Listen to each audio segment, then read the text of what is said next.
Halo, selamat datang di Kilap Film. Di sini saya akan menceritakan alur sebuah film yang mungkin kalian belum tahu atau mungkin tahu tapi belum kalian lihat. Sebelum ke alur filmnya, tekan subscribe agar kalian semua dapat mengetahui film terbaru yang akan saya ceritakan.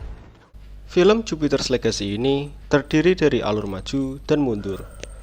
Jadi, jika diceritakan sesuai dengan alur film, ditakutkan akan membuat teman-teman merasa pusing dan tidak paham mengenai alurnya. Mulai episode 2 ini, saya akan menceritakan alur tersebut secara terpisah agar teman-teman dapat lebih mudah memahami film ini dan dapat menikmati tayangan seluruh alur yang saya sediakan. Alur maju dari seri ini menceritakan mengenai dilema para superhero terhadap kode etik yang sudah ada. Dan alur mundur dari seri ini menceritakan perjalanan pemimpin superhero sebelum mendapatkan kekuatannya. Untuk mengetahui hal tersebut, mari kita ke filmnya. Untuk alur maju, di episode 2 ini dimulai dengan adegan penjahat Black Star yang ikut mengotopsi.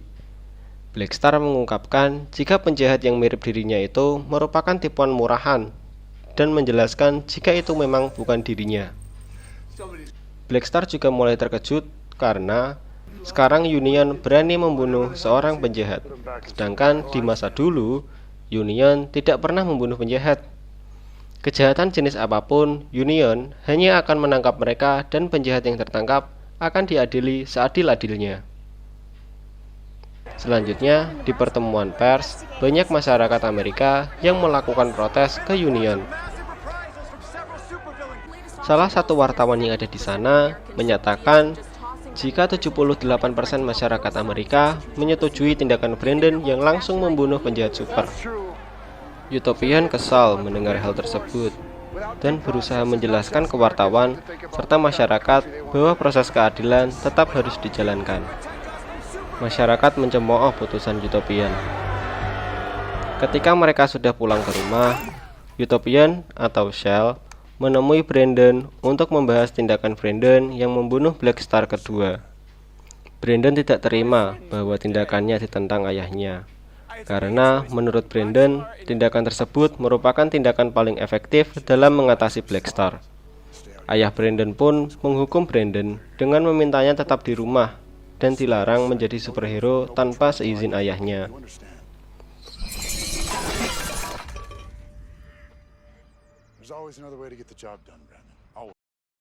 Pada malam harinya, Petra sedang merenung di markas. Datanglah ayah Petra untuk melihat kondisi anaknya setelah bertempur. Ayah Petra ini bernama Fitz. Petra mengaku jika dirinya ketakutan dan merasa ingin menyerah. Mendengar pengakuan anaknya, Fitz meminta anaknya untuk berhenti saja jika memang dia merasa tidak mampu. Karena sebenarnya Fitz juga tak ingin anaknya berakhir seperti dia. Namun di sini Fitz juga menyatakan bahwa ia bangga karena Petra telah berhasil melebihinya dalam berbagai hal. Petra terkejut dan hanya terdiam mendengar hal itu. Scene berganti ke apartemen Chloe. Di sini Shell datang dengan tujuan untuk meminta Chloe menghadiri pemakaman rekan Brandon dan juga agar Chloe mau menenangkan Brandon. Chloe masih belum bisa berdamai dengan Shell, sehingga kemunculan Shell menghasilkan perdebatan lagi. Setelah selesai berdebat, Chloe menyatakan jika ia tidak tahu akan datang ke pemakaman atau tidak. Mendengar jawaban itu, Shell pun pamit pergi. Keesokan paginya di pemakaman, Shell melihat sekeliling dan teringat akan pemakaman ayahnya. Serta Shell juga mengetahui jika Chloe tidak menghadiri pemakaman ini. Brandon pun maju untuk memberikan ucapan terakhir mengenai teman-temannya yang telah gugur di pertempuran. Setelah pemakaman selesai, banyak orang yang memuji Brandon akan keputusannya untuk membunuh Black Star. Fitz, Karen yang merupakan istri dari teman Brandon, serta polisi setempat yang sedang bertugas memuji keputusan yang diambil Brandon. Shell yang juga memiliki pendengaran super mendengar ucapan-ucapan tersebut. Sepulangnya dari pemakaman, Shell sangat tidak bisa menerima kenyataan yang menimpanya. Bahkan istrinya sendiri pun juga menjelaskan jika dunia memang tidak seperti yang Shell inginkan, serta Shell tidak bisa mengontrol semuanya. Shell masih keras kepala dengan pemikirannya. Istrinya pun mengucapkan jika Brandon tidak membunuh Blackstar yang kedua, maka pembicaraan ini tidak akan pernah ada, sebab kita akan dikubur di samping teman-teman Brandon. Shell pun terdiam mendengarkan ucapan istrinya. Istri Shell juga mengatakan jika sekarang penjahat sudah mengubah aturan mereka. Alur maju dari serial Jupiter's Legacy pun selesai. Kita berganti ke alur mundur. Jadi, setelah kematian ayah mereka, Shell dan Walt kini mempersiapkan pemakamannya. Namun tersebar berita di koran bahwa ayah mereka melakukan hal licik dengan mengambil uang pensiun pegawainya untuk melakukan ekspansi perusahaan. Sheldon yang yakin jika ayahnya tidak akan melakukan hal itu, mendatangi kantor berita tersebut untuk melakukan protes. Ketika sudah kembali dari kantor berita di perusahaannya, Sheldon ingin menelepon pengacara untuk menggugat kantor berita itu. Namun, Walt menjelaskan jika memang berita itu benar. Jadi, tanpa sepengetahuan Sheldon, sebenarnya ayah Sheldon melakukan banyak kecurangan dalam menjalankan bisnisnya.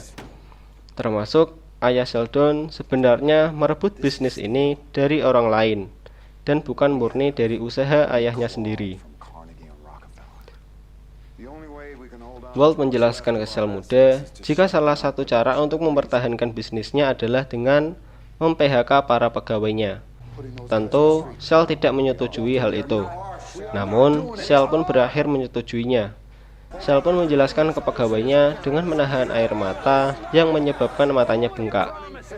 Sempat terjadi kericuhan karena para pegawai menuntut biaya pensiun mereka. Namun, kericuhan tersebut dapat teratasi dengan bantuan dari pegawai Shell yang sudah akrab dengan Shell. Para rombongan pegawai pun dengan berat hati pulang ke rumah mereka masing-masing. Shell yang kini juga sudah di rumah masih mengalami trauma tentang kematian ayahnya. Shell sangat menyesal karena ia berada di posisi sangat dekat dengan ayahnya, namun tidak bisa menyelamatkannya. Keesokan harinya di pemakaman ayah mereka, ketika Shell sedang memberikan ucapan terakhir mengenai ayahnya, Shell mengalami sakit kepala dan mendengarkan dengungan di telinganya. Dengungan tersebut menyebabkan Shell mengalami kejang dan tidak sadarkan diri. Di rumah sakit, Shell masih tidak sadarkan diri, namun tiba-tiba Shell tersadar dengan mengalami kejang lagi. Dalam kejangnya, Shell mendengar ucapan-ucapan dari ayahnya serta gambaran-gambaran seperti sebuah kincir angin, lubang menuju dalam tanah, serta sebuah pulau. Ketika mendapatkan gambaran-gambaran tersebut, Shell juga mendengarkan ucapan ayahnya yang meminta untuk menemukan sebuah kapal, mengumpulkan anak buahnya, dan menemukan sebuah pulau demi menyelamatkan Amerika. Setelah kejangnya hilang, Sheldon memberitahukan ke orang di sekelilingnya jika ia mendapatkan gambaran dan pesan. Walt pun menanyakan pesan dari siapa. Sheldon pun menjawab dari ayah. Seketika, Sheldon melihat penampakan ayahnya muncul di depannya dengan wajah yang sudah hancur akibat melompat dari gedung. Alur mundur dari seri Jupiter's Legacy pun selesai. Dalam alur maju, kita dibuat kebingungan mengenai apakah kode etik superhero memang harus dipertahankan.